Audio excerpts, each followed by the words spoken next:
नमस्कार दोस्तों, आज के इस वीडियो में हम आपके लिए करवा चौथ की व्रत कथा लेकर आए हैं। करवा चौथ का व्रत हर साल कार्तिक मास के कृष्ण पक्ष की चतुर्थी तिथि को रखा जाता है। इस दिन सुहागिन स्त्रियां अपने पति की लंबी आयु के लिए निर्जला व्रत रखती हैं। रात्रि में चांद को देखने के बाद और अपने पति का चेहरा देखने के बाद स्त्रियां इस व्रत को खोलती हैं। धार्मिक मान्यताओं के अनुसार इस व्रत को करने से पति की लंबी आयु होती है, साथ ही वैवाहिक जीवन की समस्त परेशानियां भी दूर होती हैं और सौभाग्य की प्राप्ति होती है।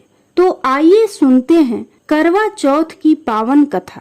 एक साहूकार के 7 बेटे और 1 बेटी थी। सेठानी सहित उसकी सभी बहुओं और बेटी ने करवा चौथ का व्रत रखा। साहूकार के बेटे अपनी बहन से बहुत प्यार करते थे। साहूकार के बेटे जब भोजन करने लगे तो उन्होंने अपनी बहन से भोजन करने को कहा, तो बहन ने कहा कि भाई, अभी चांद नहीं निकला है, चांद निकलने पर उसे अर्घ देकर ही मैं भोजन करूंगी। बहन की बात सुनकर भाइयों ने नगर के बाहर जाकर एक वट वृक्ष पर छलनी की ओट में एक दीपक जला दी और घर आकर अपनी बहन से बोले, बहन, चांद निकल आया है, अर्घ देकर भोजन कर लो। साहूकार की बेटी ने अपनी भाभियों से कहा, भाभी देखो चांद निकल आया है, आप भी अर्घ देकर भोजन कर लो। ननद की बात सुनकर भाभियां बोली, बाईसा, ये तो आपका चांद है, हमारा चांद निकलने में अभी समय है। वह भूख से व्याकुल थी, इसलिए चांद को अर्घ देकर भोजन करने बैठ गई। जैसे ही पहला निवाला खाने लगी तो उसे छींक आ गई। दूसरा निवाला खाने लगी तो उसमें बाल आ गया और जैसे ही तीसरा निवाला तोड़ा वैसे ही उसके ससुराल से बुलावा आ गया कि पति बीमार है, तुरंत ससुराल पहुँचो। उसे विदा करने के लिए माँ ने जब बक्से से कपड़े निकाले तो काले कपड़े मिले, दूसरी बार सफेद कपड़े मिले। तो बेटी ने कहा कि माँ, तुम ये सब रहने दो, मैं ऐसे ही चली जाती हूँ। माँ घबरा कर बेटी से बोली, बेटी, रास्ते में जो भी छोटा बड़ा कोई भी मिले सबके पांव पड़ती जाना। जो भी बूढ़ सुहागन होने का आशीर्वाद दे तो वहीं अपने पल्ले में गांठ बांध लेना। बेटी बोली, ठीक है, और वह अपने ससुराल के लिए चल पड़ी। रास्ते में उसे जो भी मिला उन सबके पांव छूती गई। सबने सुखी रहो, पियर का सुख देखो, खुश रहो का आशीर्वाद दिया।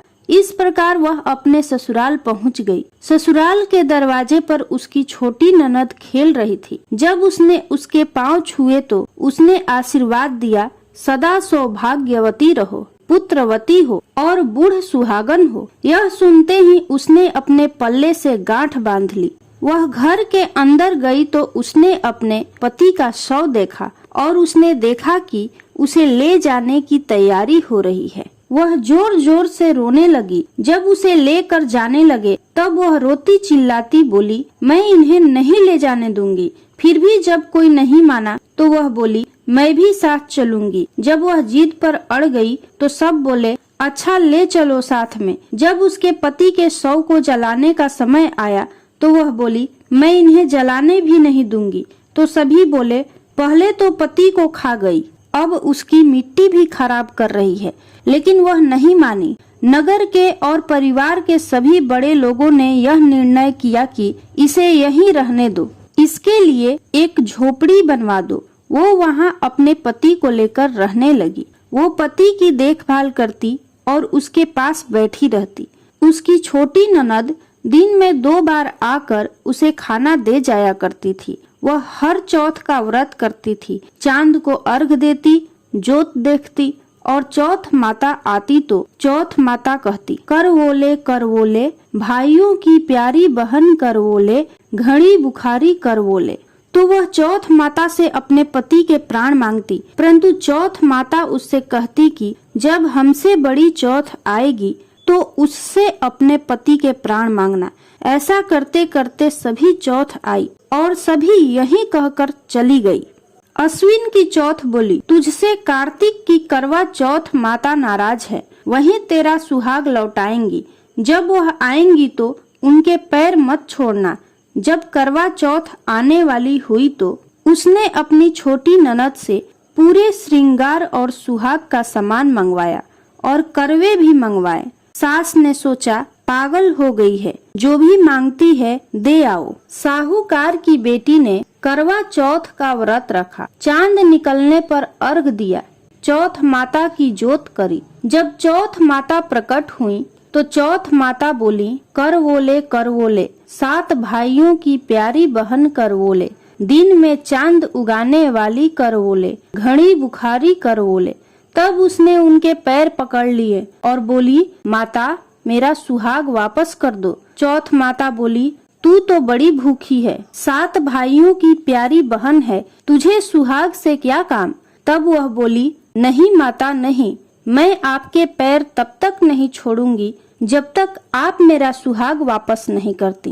तब चौथ माता ने सुहाग का सारा सामान मांगा तो उसने एक एक करके सुहाग का सारा सामान चौथ माता को दे दिया। चौथ माता ने अपनी आँखों से काजल निकाला, नाखूनों से मेहंदी निकाली और मांग से सिंदूर निकाला और अपनी छोटी अंगुली से छींटा दिया।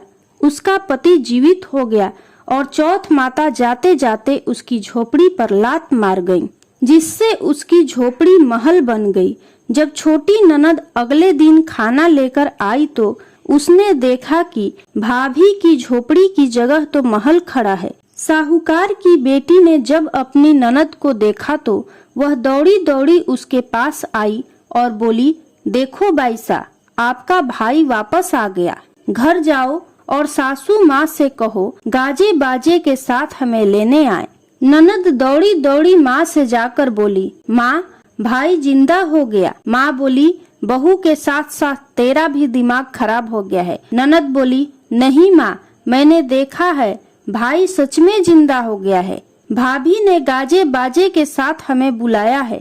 तब घर वाले गाजे बाजे के साथ अपने बेटे को लेने पहुँचे। बेटे को जिंदा देखकर सास बहू के पैर छूने लगी।